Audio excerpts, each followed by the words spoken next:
मेरी सास ने मुझे मेरी विकलांग बेटी के साथ घर से निकाल दिया। मैं फैक्ट्री के गेट पर बेटी को छोड़कर काम करने जाती थी, लेकिन एक दिन जब लौटी तो मेरी बेटी के हाथ में जो था उसे देखकर मेरे रोंगटे खड़े हो गए। दोस्तों, मेरा नाम रीना है। आज भी सुबह किसी और दिन की तरह ही शुरू हुई थी, लेकिन मुझे क्या पता था कि यही सुबह मेरी पूरी जिंदगी को दो टुकड़ों में बांट देगी, पहले और बाद में। मेरी बेटी आशा मेरी गोद में थी। उसकी एक टांग दूसरी से थोड़ी कमजोर थी, मगर उसकी मुस्कान, वो मुस्कान किसी भी माँ के लिए जिंदा रहने की वजह बन सकती थी। मैं दूध गर्म कर रही थी, तभी पीछे से सास की कड़कती आवाजें, कब तक इस बोझ को ढोती रहेगी तू। मेरे हाथ कांप गए।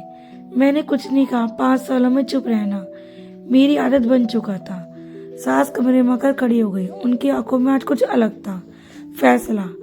आज राहुल से बात हो गई है। उन्होंने ठंडी आवाज में कहा, अब इस घर में तेरे लिए जगह नहीं है। मैं सन्न रह गई। माँ, क्या हुआ? मैंने क्या किया है? उन्होंने मेरी बेटी की तरफ नफरत से देखा। गलती तो तूने पैदा करके ही कर दी थी। मेरे दिल में जैसे किसी ने चाकू घोंप दिया हो। उसी वक्त दरवाजा खुला और राहुल अंदर आया। मैं दौड़कर उसके पास गया। आखिरी उम्मीद। राहुल, ये क्या कह रही है माँ? तुम कुछ बोलो। उसने मेरी आंखों में देखने से बचते हुए कहा, रीना, अब और नहीं। माँ सही कह रही है। मुझे अपनी जिंदगी फिर से शुरू करनी है। और मेरी आवाज फट गई। तुम अपनी बेटी के साथ चली जाओ, बस इतना ही। उसने तलाक के कागज मेरे सामने रख दिए। मेरी दुनिया वहीं टूट गई। आधे घंटे बाद मैं सड़क पर गोद में आशा, हाथ में एक छोटा सा बैग, और दिल में ऐसा सन्नाटा जैसे सब कुछ मर चुका हो। लोग घूर रहे थे, कोई दया से, कोई तमाशे की तरह। मैं चलती रही, बिना मंजिल थकार कर एक फुटपाथ पर बैठ गई। आशा मेरी उंगली पकड़कर खेल रही थी, जैसे उसे कुछ हुआ ही ना होता भी। एक बूढ़ा आदमी पास आकर रुका। फटे कपड़े, आंखों में अजीब सी शांति। बेटी, रो मत, उसने कहा। तू टूटी नहीं है, बस आजाद हुई है। मैंने उसे देखा। आप क्या जानते हैं मेरे बारे में? वे हल्का सा मुस्कुराया। जो टूटता है वही तो फिर से बनता है। उसने सड़क की दूसरी तरफ इशारा किया। उधर फैक्ट्रियां हैं। मेहनत करने वालों के लिए भगवान ने हमेशा दरवाजा खोला है। मैंने पहली बार सिर उठाकर देखा। फैक्ट्री के गेट पर खड़ी थी। दिल जोर से धड़क रहा था। अंदर जाने की हिम्मत नहीं हो रही थी। तभी चौकीदार बोला, काम चाहिए? मैंने हाँ में सिर हिलाया। और रहने की जगह? मेरी आंखों में आंसू आ गए। अगर मिल जाए तो मेरी बेटी बच जाएगी। वह कुछ पल चुप रहा, फिर दरवाजा खोल दिया। अंदर जाओ। अंदर एक आदमी मेरी तरफ बढ़ा, सीधा साधा, आंखों में इंसानियत। मेरा नाम अजय है। उसने कहा, यह पैकिंग का काम है, आसान नहीं पर इज्जत की रोटी है। मैंने कांपती आवाज में पूछा, मेरी बेटी? उसने आशा की तरफ देखा। उसने, यहाँ ऑफिस के पास बिठा सकती हो। मेरी आंखों में आंसू बह निकले। शाम को जब काम खत्म हुआ तो मैंने देखा आशा के पास कुछ सिक्के पड़े थे। ये कहाँ से आए? मैंने घबरा कर पूछा। वो बोली, लोग दे गए। माँ, मेरे दिल में डर समा गया। मैंने उसे सीने से लगा लिया, लेकिन उस वक्त मैंने उसकी मुट्ठी में कुछ देख लिया। एक छोटा सा कागज जिस पर किसी ने लिखा था, इसे डॉक्टर को दिखाइए, ये बच्ची चल सकती है।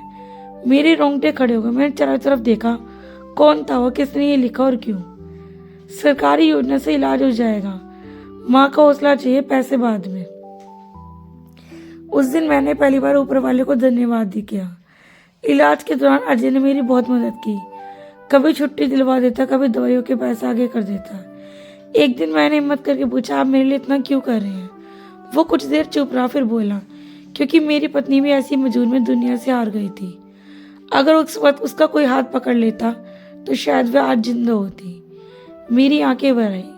उस दिन के बाद मैं उसे सिर्फ मालिक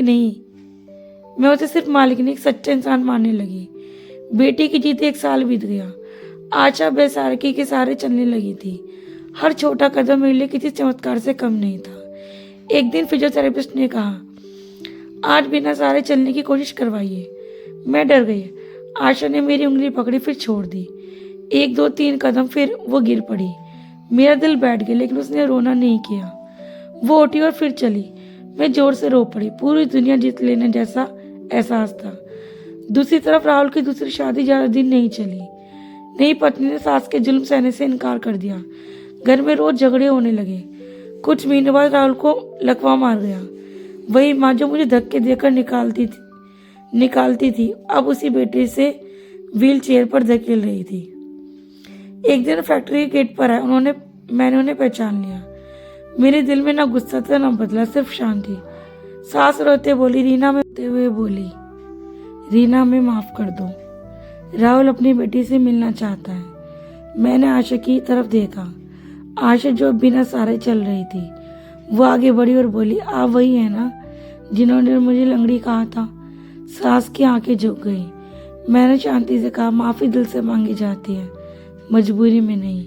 और मेरी बेटी को अब किसी सहारे की जरूरत नहीं है। हम मुड़कर अंदर चले गए। नया सवेरा हुआ। आज मेरी अपनी छोटी सी यूनिट है, फैक्ट्री में काम करने वाली औरतों के लिए। आशा स्कूल जाती है, दौड़ती हंसती है। वो लंगड़ी बेटी नहीं, अब हिम्मत की पहचान है। मैं अक्सर सोचती हूँ, अगर उस दिन मुझे घर से नहीं निकाला जाता तो शायद मैं कभी खुद को पहचान ही नहीं पाती। कुछ रिश्ता में तोड़ने नहीं, खुद से मिलाने आते हैं। आज अगर कोई मुझसे पूछे सबसे बड़ा रिश्ता क्या है, तो मैं कहूँगी माँ और बेटी का, जिसे कोई समाज, कोई ताना, कोई जुल्म नहीं तोड़ सकता। दोस्तों, अगर ये कहानी किसी माँ के दिल को छू गई हो, अगर आपको लगता है बेटी बोझ नहीं ताकत होती है, तो इस वीडियो को लाइक करो और ऐसी सच्ची कहानियों के लिए हमारे चैनल को सब्सक्राइब जरूर करें। राधे राधे दोस्तों, कर फिर मिलते हैं एक नई कहानी के साथ।